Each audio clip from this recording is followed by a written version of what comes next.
네, 안녕하세요. 반갑습니다. 노무사 단계 유쾌한 노동법 임재진 노무사입니다. 오늘은 9월 13일 오전 지금 몇 시지? 아이고, 눈을 치켜 떠서 죄송합니다. 네, 11시가 다 돼가고 있는데 오늘 오후부터 대부분 회사들이 추석 연휴가 시작이 되죠. 네, 제 경험에 비춰봤을 때 추석 연휴가 가장 힘들었던 것 같아요. 수험생 입장에서는 명절 앞두고 또 명절 그 기간이 가장 힘들고 마음도 무겁고 그럴 때입니다. 네, 힘내시기 바랍니다. 버티시고 이겨내시기 바랍니다. 자, 오늘은 사용자 개념의 확장이라는 주제를 가지고 가볍게 복습 한번 해보도록 하겠습니다. 자, 우리가 다 알고 계시겠지만 현대 사회는 고용 관계가 굉장히 복잡하고 이렇게 다양해요. 네. 그래서 제가 사용자 같은데 근로계약은 내가 얘랑 했는데, 얘라고 해서 죄송하지만 근로계약은 얘랑 했는데 아무래도 제가 사용자 같은데 이런 게 있어요. 이런 걸 이제 우리가 법리적으로 표현을 어떻게 하냐면, 근로기준법상 법적 의무를 부담하는 사용자는 색깔 바꿀게요. 근로계약상의 사용자가 되는 게 원칙이죠. 그러나 도급위탁, 사업분리 이런 것 등에 의해서 근로계약의 체결 당사자인 사용자와 실질적인 권한을 지휘명령을 지휘감독을 하는 실질적인 권한을 행사하는 사용자가 서로 다른 경우에, 그러면 어느 쪽을 근로기준법상 사용자로서 의무를 부담하는 근기법상 사용자로 보느냐, 이게 문제가 된다. 그것이 바로 사용자 개념의 확장 문제입니다. 자, 보겠습니다. 가장 대표적인 게 이제 묵시적 근로계약 관계 법리죠. 어떤 근로자가 수급인의 근로자인데 제3자, 도급인의 사업장에서 근로를 제공한다고 하더라도 그 사실만으로 제3자가 사용자로서의 책임을 지는 것은 아니다. 요거 이해하기가 힘드시죠? 요거 이 책을 전에도 말씀드렸지만 제가 강의를 하고 있는 신통합 노동법 교재를 그대로, 네, 맞아요. 제가 타이핑 치는 게 귀찮아서 그대로 스캔을 떴습니다. 잘했죠? 네, 그래서 여기 보시면, 잠시만요. 네, 색깔을 살짝 바꿀게요.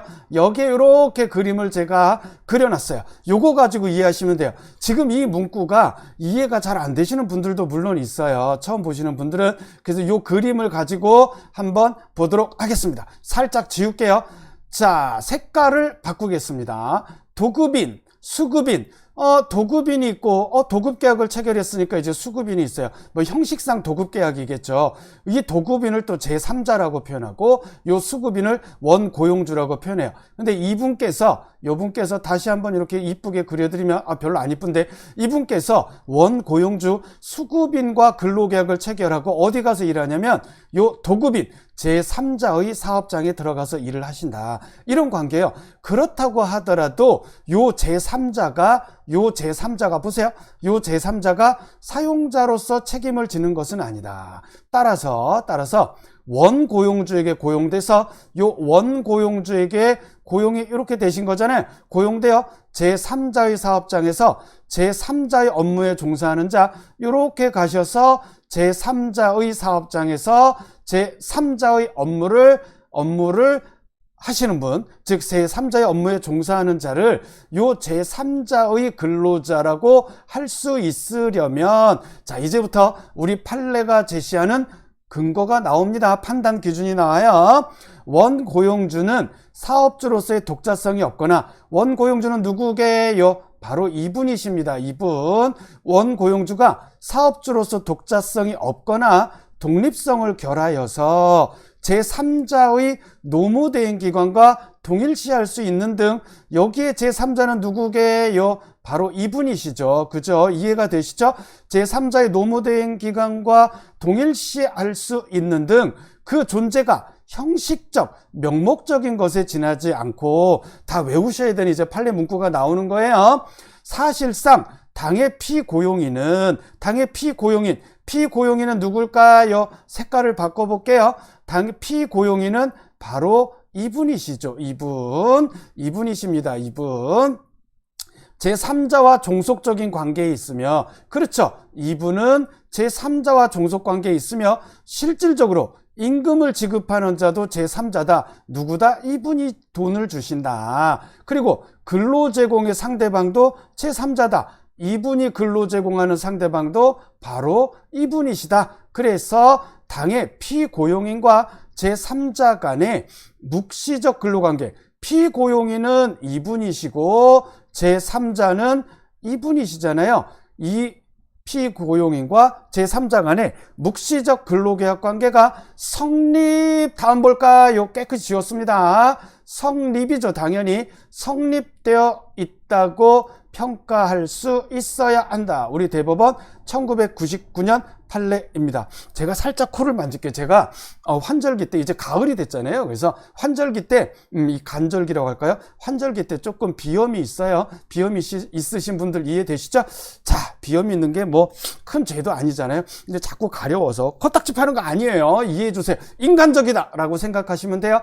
그래서 제가 여기다 정리했어요. 독자성도 없고 독립성을 결하고 노무대행 기관, 존재가 형식적 면목적이고 임금 지급도 제3자가 하고 근로 제공의 상대방도 제3자고, 다시 쓰진 않을게요. 시간을 아끼기 위해서 요거를 가지고 정리를 잘 하시기 바랍니다. 자, 그러면 판례에 따르면 볼게요. 판례에 따르면 원고용주의 사업주로서의 실제성 결여, 형식상 명목상, 그쵸? 형식적이고 명목적이다. 그리고 원고용주와 근로자, 즉 원고용주의 근로자와 제3자 사이에 실질적인, 이제 원고용주가 누구고 제3자가 누군지 아까 위에서 그렸던 그림 떠올리시면 됩니다. 종속적 관계에서 근로제공과 임금지급 성립이라는 요건 모두가 충족돼요. 요건이 하나만 충족되는 게 아니고 모두 충족되어야 된다. 자, 이제 구체적 사례 가도록 할게요. 소사장법인이다. 기존 기업이 경영합리화라는 명목으로 소사장법인을 설립했어요. 기존 기업이 이렇게 있는데 소사장법인, 요거 소사장법인이에요. 설립한 후 여기에서 일하시는 요 소속 근로자들에게 직접 임금도 지급하고 인사 및 노무 관리도 구체적으로 그리고 직접적인 관리 감독을 했어. 그러면 기존 기업이 소사장법인, 요 소사장법인 소속 근로자들에 대한 관계에서도 사용자의 지위를 갖는다. 2002년도 최근 판례입니다. 그 다음 헷갈리지 않게 색깔을 또 바꿔보겠습니다.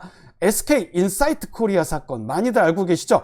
위장 도급의 형식으로, 도급이 아니야. 형식적으로 형식상 도급 계약만 체결한 거죠. 위장 도급의 형식으로 근로자를 사용하기 위해서 하청회사의 법인격을 이용한 것에 불과하다. 여기 이렇게 또 그리면 이렇게 해서 이렇게 도급 계약을 체결한 것 같지만 형식적으로만 도급 계약이고 요 하청업체 법인격을 이용한 것에 불과한 거다. 그래서 실질적으로는 원청회사가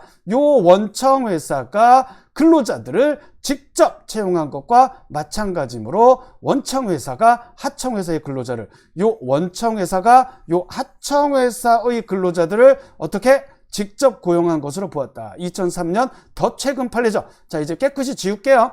자, 그 다음에 3번, 방가로 3번. 현대미포조선 사건입니다. 현대미포조선 사건은 아까 우리가 봤던 1999년 판례인가요? 그 판례 문구가 그대로 비슷하게 나와요. 네, 많이 비슷하게 나오죠. 현대미포조선 사건에서 판례는 그래서 읽어만 드릴게요.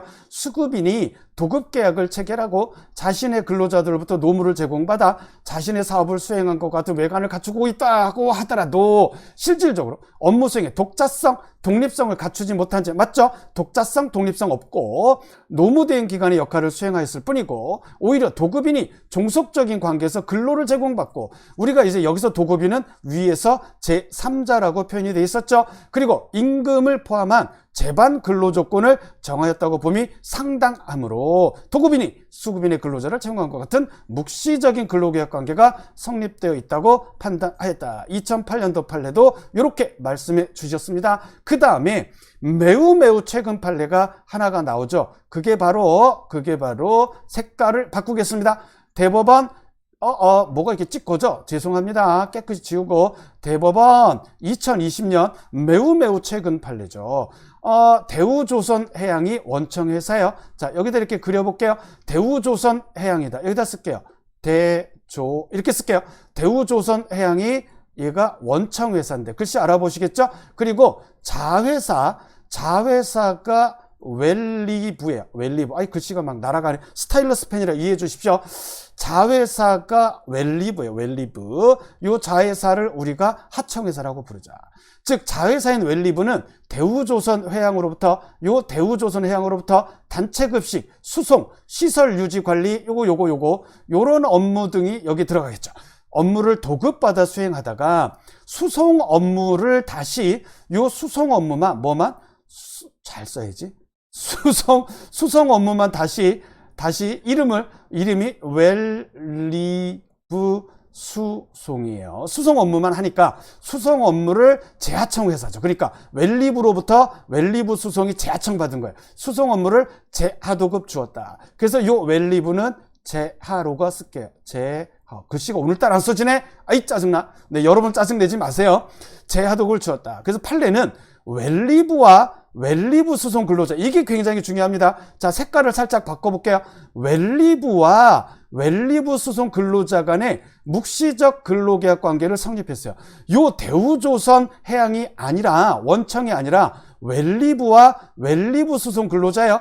요 웰리브와 재하청 회사인 웰리브 수송 근로자 간의 묵시적 근로계약 관계 성립을 인정했다. 요 사례 문제가 나온다면 헷갈리시면, 혼동되시면 안 됩니다. 대우조선이 아닙니다. 웰리브와 웰리브 수송 근로자 간의 묵시적 근로계약 관계 성립을 인정했다. 매우 최근 판례입니다. 자, 이제 지우겠습니다. 지우고 이제 좀만 참으세요. 다 왔어요. 우리 법리 한계를 한번 보도록 할게요. 법리 한계.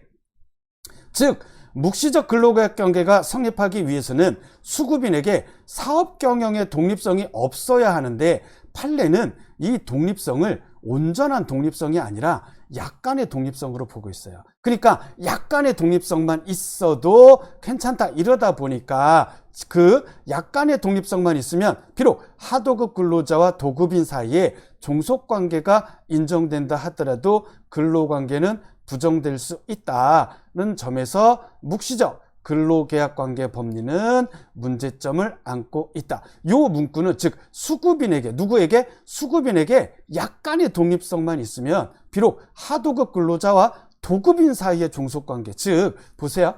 여기가 도급인이고 여기가 수급인이에요. 다시 그려드릴게요. 여기서 이제 일하시는 분이 여기 가서 일하시잖아요. 그쵸? 여기 가서 일하시는 거예요. 그런데 요 수급인에게 약간의 독립성이 있으면, 아까 독자성 없고 독립성 결여된다고 했는데, 판례는 약간의 독립성이야 라고만 온전한 독립성은 아니야. 그러니까 요 수급인에게 약간의 독립성만 있다면, 수급인에게 약간의 독립성만 있으면 비록 하도급 근로자와, 즉 요 하도급 수급인의 근로자와 요 도급인 사이에 종속관계가 있다고 인정되더라도 이분이, 요 수급인이 약간의 독립성이 있으니까 요 근로계약 관계는 부정될 수도 있다라는 점에서 묵시적 근로계약 관계는 이 묵시적 근로계약 법리는 문제점이 있다라는 검토 의견도 있다고 외워두시면 좋겠습니다. 자, 그러면 깨끗이 지웠어요. 오늘은 좀 시간이 길었네요. 여기까지 하고요. 추석 연휴에도 지치지 마시고 버텨내시기 바랍니다. 저도 이제 마음이 울컥해서 그래서 좀 혀가 꼬였어요. 자, 그러면 화이팅 하십시오. 오늘도 불꽃처럼 살아내시기 바랍니다. 노무사 단기 유쾌한 노동법 임재진 노무사였습니다. 감사합니다.